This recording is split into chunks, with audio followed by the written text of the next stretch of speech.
everyone, welcome back to my channel Economic Zone by Diksha Ahuja. So in this video, I have come up with a very important unit of class 12, that is determination of income, output and employment.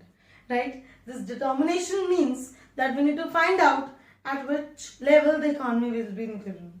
Actually, this is a book written by John Maynard Keynes, one of the prominent Keynesian economists, prominent economist of macroeconomics, who has given the origin of macroeconomics to a greater good extent, right? So basically this is the book also, The Determination of Income, Output and Employment by John Maynard Keynes, and this chapter is the baseline for the entire macroeconomics for your further studies also. So do understand this concept very well. So let's start up. So I'm starting with this chapter with the word ex ante and ex post. Right? What do you mean by ex ante and what do you mean by ex post? Ex ante means intended.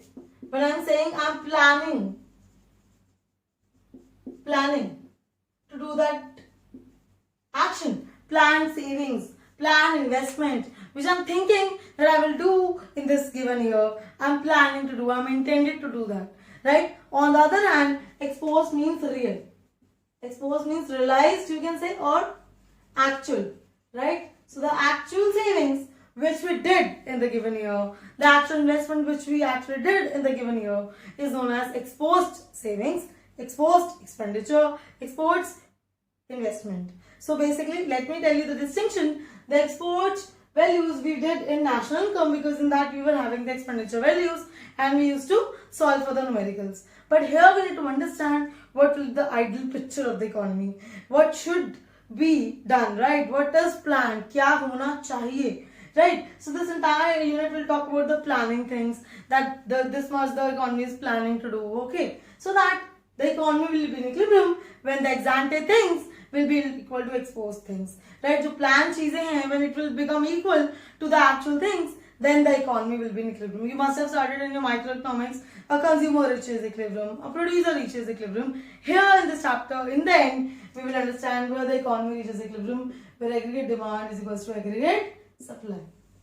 Right? And we will reach here where the aggregate demand and aggregate supply is equal, the economy is in equilibrium. So let's start with the first word, aggregate demand. You have understood the meaning of demand in your 11th class, saying that demand is the quantity of the commodity demanded by a consumer or by all the consumer for a commodity. Now here we can't talk about a commodity because this is macroeconomics. So we are talking about it is the total money value of all the goods and services demanded by all the sectors. So which all sectors are demanding the goods and services? The demand is coming from 4 sectors. Mind it, the demand is coming from 4 sectors. I repeat the definition. Aggregate demand refers to the total output of goods and services demanded by all the 4 sectors during a given period of time and given the income levels. Okay, so there are 4 sectors who demand, right? Who demand domestically, who demand domestic goods. That is, first is household demand.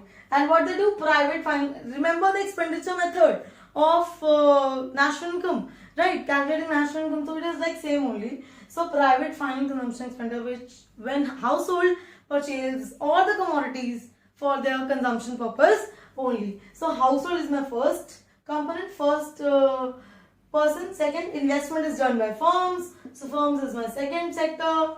Government expenditure is done by government. So government is my third expenditure. And exports says exports minus imports. So we are adding exports because our demand, the demand of our goods is done by foreign sector also. So that's why we are adding and subtracting imports. So next is foreign sector. So these are the 4 sectors.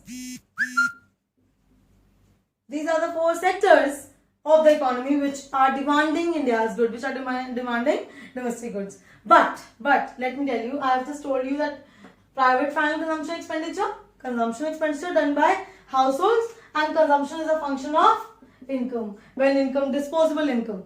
What is disposable income? YD. Income after paying taxes. Right? What do you mean by disposable income? Income after paying taxes. So consumption increases as my disposable income increases. Then investment is done by the household also for residential construction. Firms do business fixed investment. Government expenditure is done for building roads, for building bridges, right? And in exports piece, foreign sector also exports Indian product and take it outside, right? But let me tell you, we are assuming that for this chapter, for this unit, we have assumed that, let's assume there is no government sector and there is no foreign sector. So we have assumed that in our model, we are taking two sector economy for our study. We know that aggregate demand is of 4 components, right? But we are assuming for the time being that aggregate demand is equals to only C plus I, including households and firms, as we did in circular flow of income. So what do you mean by aggregate supply? The second form we have come up. What do you mean by aggregate supply? Aggregate supply means the total output of goods and services being produced by all the producers, or which all the producers are planning. Right, here comes the word planning also, in demand also it is coming, which all the producers are planning to sell in the economy, not the market.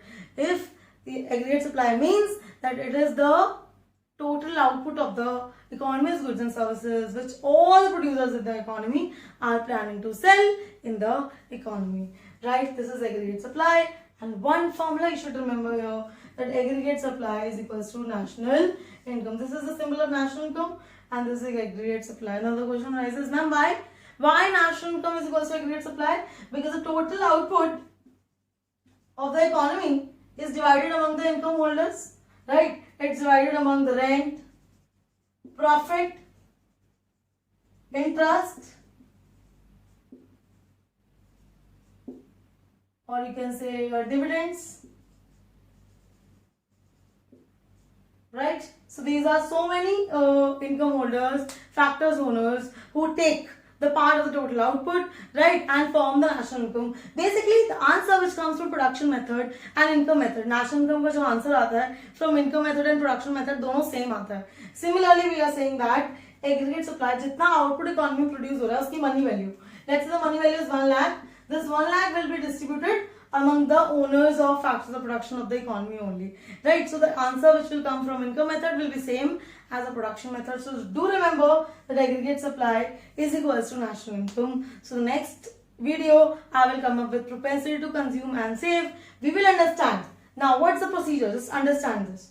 We need to reach here, right? हमें यहाँ पहुँचना है. When aggregate demand is equals to aggregate supply, so we will understand aggregate demand first of all. AD is equals to C plus I. So we'll first focus on consumption, right? We'll understand all the components and then we'll reach the conclusion. So we'll meet in the next video. Till then, bye bye.